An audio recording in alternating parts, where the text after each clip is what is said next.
जय सिया राम, जय सीताराम, जय हिंद, जय भारत।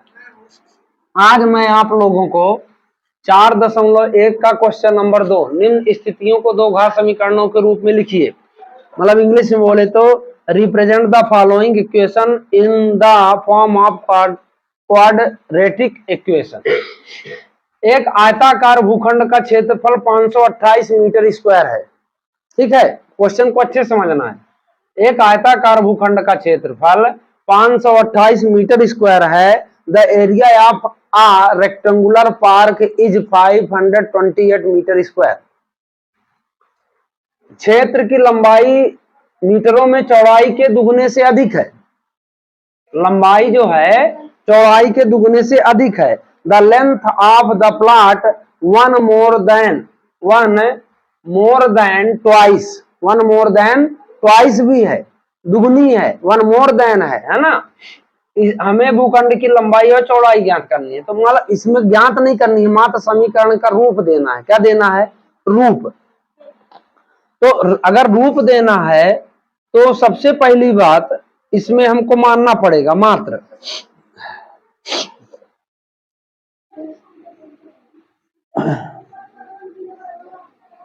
देखना,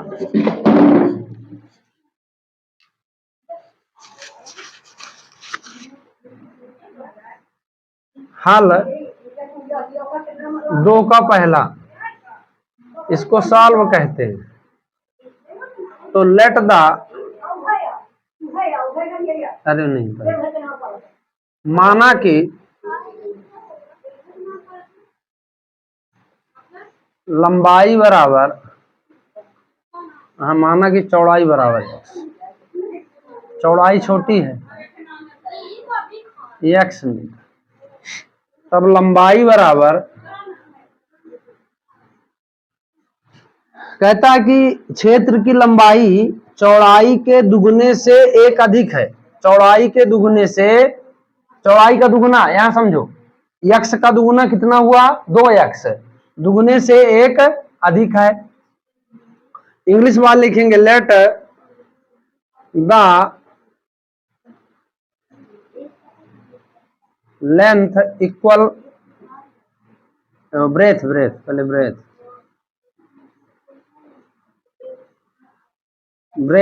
equal x metre and length equal to x plus 1, twice one more than. अब आयत का क्षेत्रफल बराबर क्या होता है? आयत का क्षेत्रफल बराबर लंबाई गुणे चौड़ाई होता है कि नहीं होता है? तो एरिया ऑफ रेक्टेंगुलर,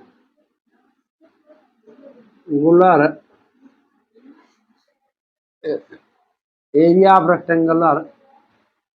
रेक्टेंगल कर दो, रेक्टेंगल आयत, एल इंटू बी। अब इसका क्षेत्रफल कितना दिया है? 528 दिया है। लंबाई कितनी है? 2x प्लस 1, और ये कितना है? x। तो 528 बराबर 2x का x में इंटू करेंगे 2x स्क्वायर। ये अब ज्यादा संख्या वहां है, उसको हमको दो घात समीकरण बनाना है। तो ये 528 मीटर बराबर 0 हो जाएगा मीटर, है ना। बस ये आपका आंसर आ गया। ठीक, इसके आगे कुछ करना नहीं है, समझ गए? मतलब पहले हम छोटी वाले को, चौड़ाई को क्या मान लेंगे? x मानेंगे। x मानने के बाद, है ना, तो वो चौड़ाई छोटी है x मान लिए, लंबाई क्या होगा? 2x प्लस 1 मानेंगे।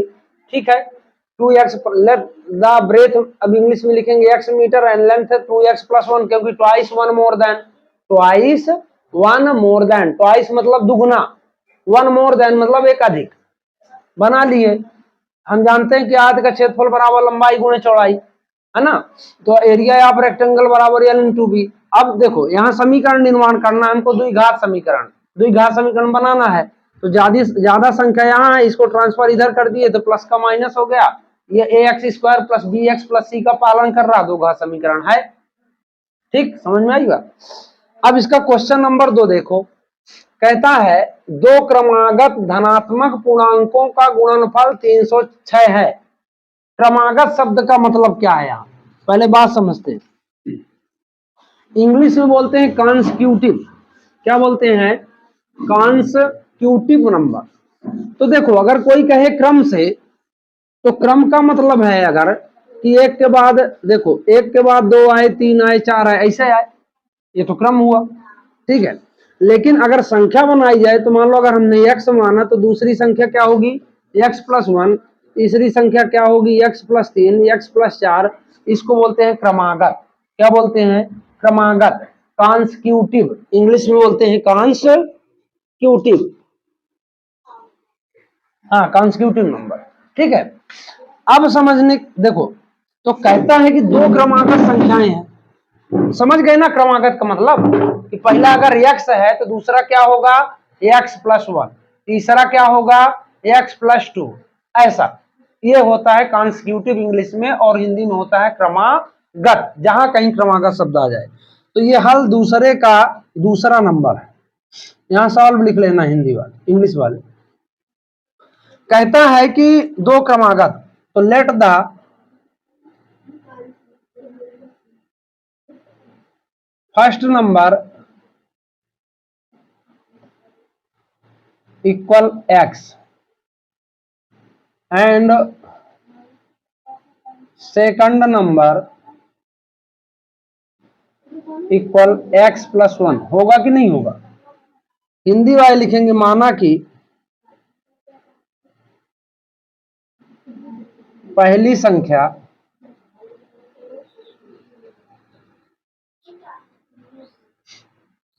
बराबर x, दूसरी संख्या बराबर x प्लस 1। अब बात समझना यह है कि अब कहता है दोनों क्रमागत संख्याओं का गुणनफल, गुणनफल कितना दिया है 306। तो यहां प्रश्नानुसार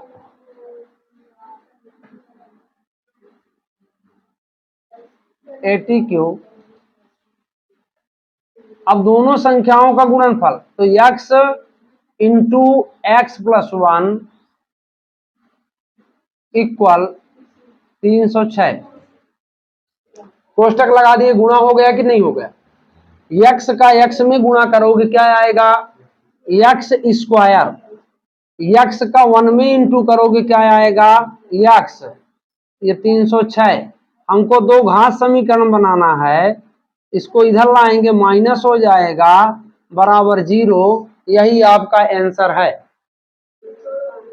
यही आपका आंसर है। ठीक है, बहुत आसान है, बात समझ गए ना। अगर आप लोग क्रमागत शब्द समझ गए तो सवाल लगा लोगे। क्रमागत मतलब अगर पहली संख्या x है तो दूसरी संख्या क्या होगी x प्लस 1, तीसरी संख्या क्या होगी x प्लस 2। ठीक है, अब दोनों संख्याओं को हमने मान लिया, वो कहता है दोनों का गुणनफल, दोनों का गुणनफल, दोनों का गुणनफल लिख दिए, ब्रैकेट मतलब गुणा, ब्रैकेट मतलब गुणा, गुणा कर दिए, बस हो गया, बात खत्म। ठीक, तीसरा सवाल देखो, लिख लिए, मिटा दो, समझ में आ रही बात। अब आगे देखो, कहता है रोहन की मां, रोहन की मां उससे 26 साल बड़ी है। पहले क्वेश्चन समझना, उसकी आयु का गुणनफल अब से 3 वर्ष पश्चात 360 हो जाएगी। उनकी आयु का गुणनफल अब से 3 वर्ष पश्चात 360 हो जाएगी। तो देखो रोहन की मां उससे 26 साल बड़ी है। तो अगर मान लो रोहन को हम x मानते हैं तो मां की आयु कितनी होगी भाई, मां 26 साल बड़ी है ना, तो रोहन को अगर x मान लें तो मां की आयु कितनी होगी x प्लस 26 कितनी होगी x प्लस 26, यह है नहीं का सब गड़बड़ा देते हैं ना। देखा यहां हल नंबर दूसरे का तीसरा, माना कि रोहन की आयु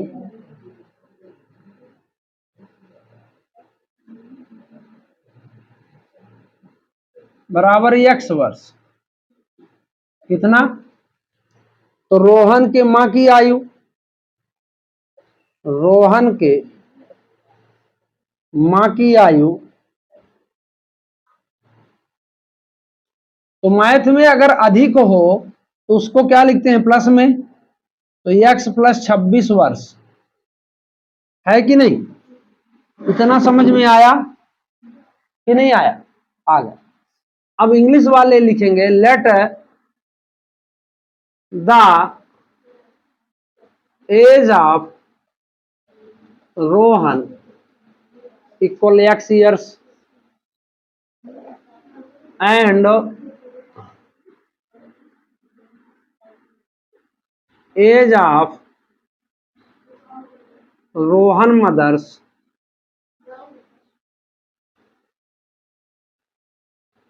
इक्वल x प्लस 26 वर्ष।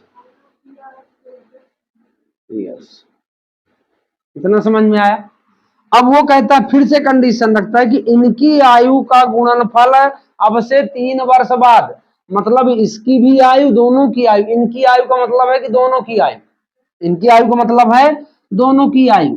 इंग्लिश में लिखा है the product of their age are 3 years from now will be 360। इन दोनों के मतलब आयु का गुणनफल प्रोडक्ट जो है 360 होगा। तो 3 वर्ष बाद तो इनकी आयु दिखाना पड़ेगा ना। 3 वर्ष बाद रोहन की आयु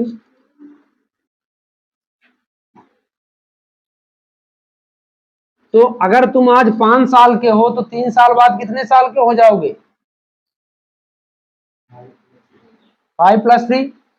आज रोहन x साल का है तो 3 साल बाद कितने साल का होगा? x plus 3।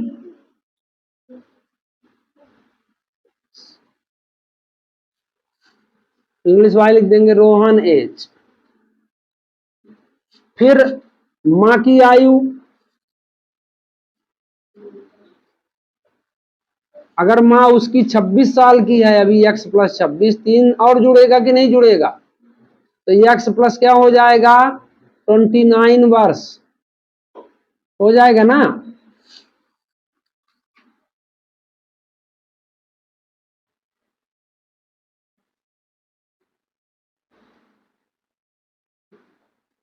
ये ईयर्स लिख देना, हो गया इंग्लिश वाले में, ज्यादा अंतर नहीं। अब कहता है कि दोनों की आयु का गुणनफल, अब यहां से डाल दो प्रश्नानुसार।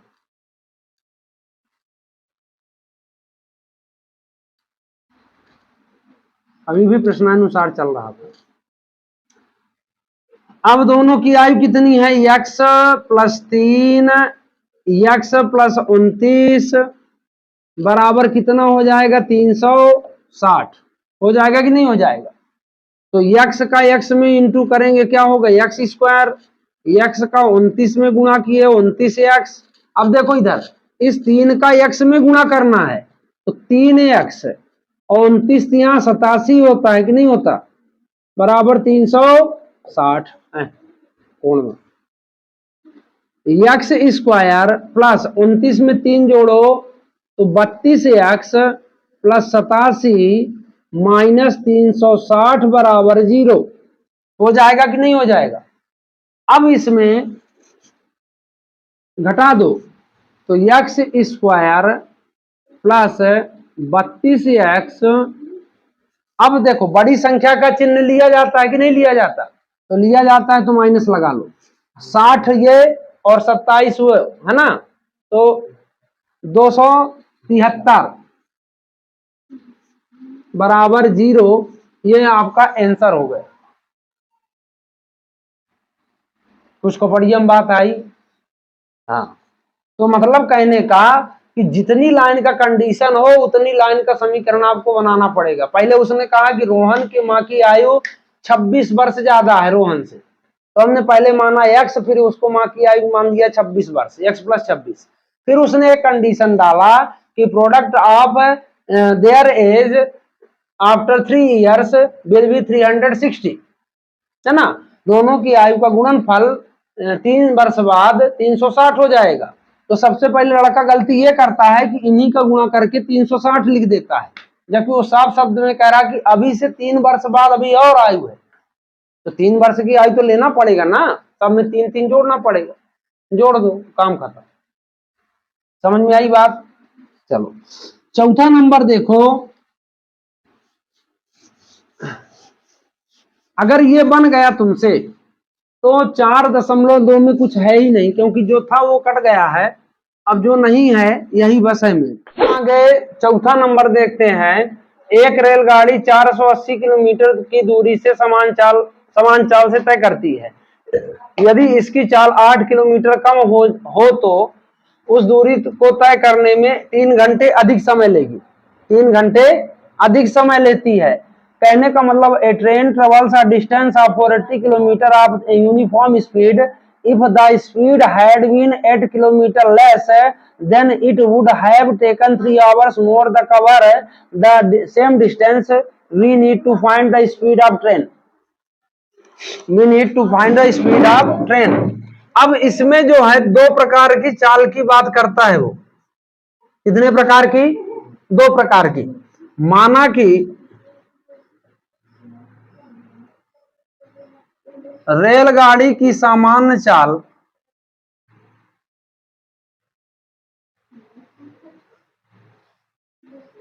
समान चाल बराबर x किलोमीटर पर आवर मान लिए हम।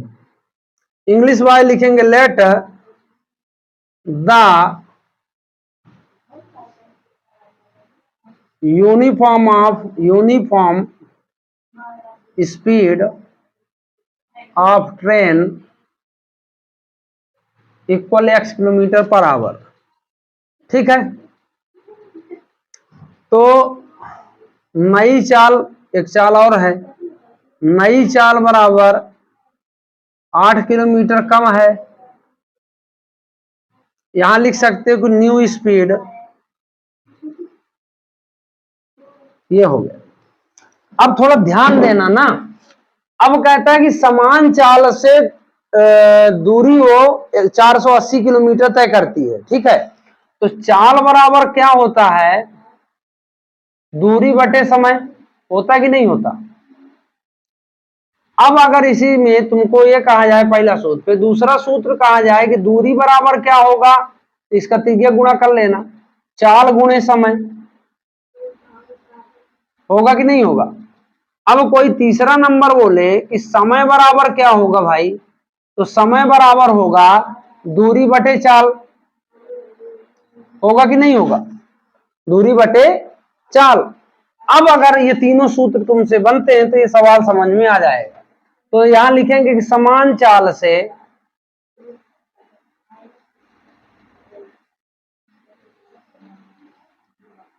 दूरी तय करने में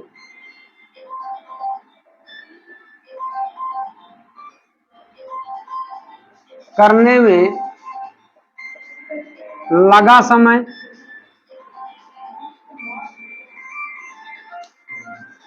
लगा समय, दूरी कितनी है, समय बराबर क्या होगा, दूरी बटे चाल, तो x समान चाल x किलोमीटर है। इंग्लिश वाले लिखेंगे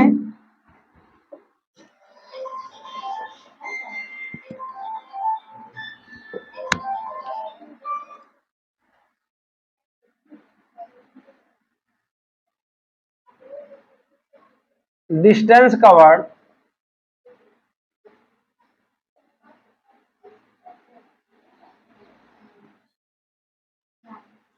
बाय डिस्टेंस टेक, नहीं ऐसा लिखो, टेकन टाइम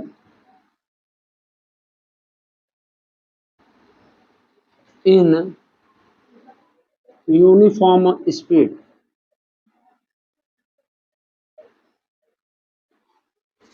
स्पीड समान चाल में लगा समय, समान चाल में लगा समय, ये हो जाएगा।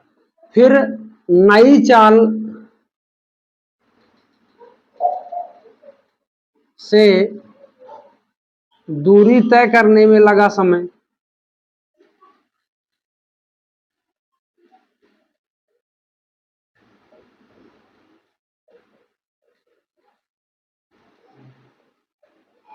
तो समय बराबर क्या होता है, दूरी बटे चाल। दूरी कितनी है 480, ये कितना है x माइनस 8, है ना। तो इसमें लिखोगे टेकन टाइम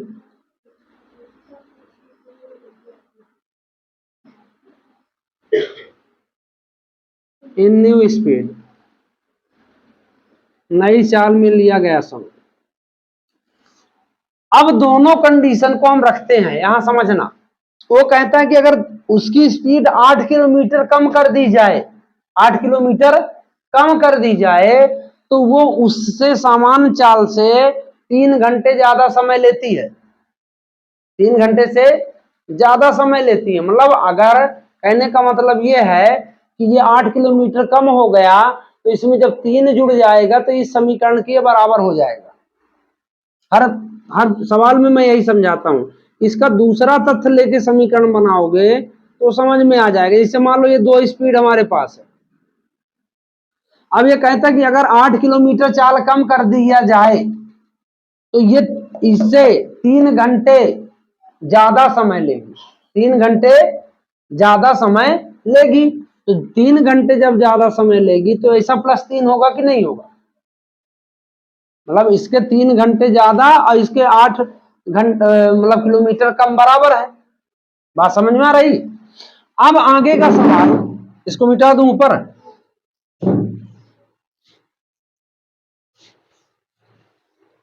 देखना।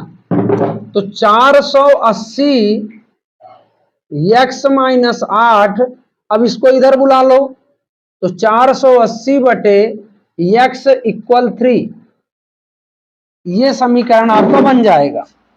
अब इस समीकरण बनने के बाद समस्या का समाधान 100% अभी 1 मिनट में मिल जाएगा। अब इसका जो है एलसीएम ले लो। तो देखो इस जगह ये मिल रहा है कि नहीं मिल रहा, दोनों तो कट गए। बचा क्या, 480 ऊपर बचा, x नीचे बचा, माइनस लगा है, यहां से x कैंसिल आउट हुआ, तो x माइनस 8 ये बचा, 480 बचा, बराबर कितना हो गया 3। अब 480x minus x minus minus plus, तो बाहर वाला भी गुणा करेगा ना, 480x 480x minus minus minus plus, तो 8 शून्यम 0 8 28 64 की 4 हासिल 6 8 चौको 32 6 38 3840 बटे x का x में गुणा किए x square eight x equal 3। इसके नीचे 1 लगाओ, ये साफ कर दो, तो 3840 बटे x square minus 8x equal 3/1, ये 3x स्क्वायर 3 8 24x बराबर 3840 है कि नहीं। अब जब इसको हम ऐसा बना लें कि -24x ये भी माइनस में इधर आएगा तो बराबर 0 हो जाएगा कि नहीं हो जाएगा। अब देखो 3 से 3 भी कट जाएगा, 3 8 24 और 8 3 11 4 15। अगर संख्या का योग 3 में पहाड़े में आता हो तो संख्या कट जाती है, 15 है, तो 3 कॉमन बड़े आराम से हम ले सकते हैं। तो यहाँ x स्क्वायर बचा, 3 8 24 बचा, और 12 3 36 और 2 3 8 24 1280 हो गया, बराबर 0 हो गया। कुल मिला के हम कह सकते हैं कि x square minus 8x minus 1280 बराबर 0। That is a quadratic equation, द्विघात समीकरण है, क्वाड्रेटिक इक्वेशन, है ना। समझ गए। अगर मान लो कि इसमें तुम कंफ्यूज मत होना कि अगर मान लो कि कहीं कोई ए भी ले सकता है, बी ले सकता है, सी ले सकता है, डी ले सकता है, यू ले सकता है, वाई ले सकता है, एक्स स्वतंत्र है अपने आप में, ये कुछ भी ले सकते हैं उनकी जगह की। हमने मान लिया कि उसकी समान स्पीड यू है कि भी है, ऐसा उसमें कोई दिक्कत नहीं है। तो मैं आशा करता हूं कि ये वीडियो आपको पसंद आई होगी, तो चैनल को लाइक सब्सक्राइब शेयर जरूर कीजिए। जय हिंद, जय भारत।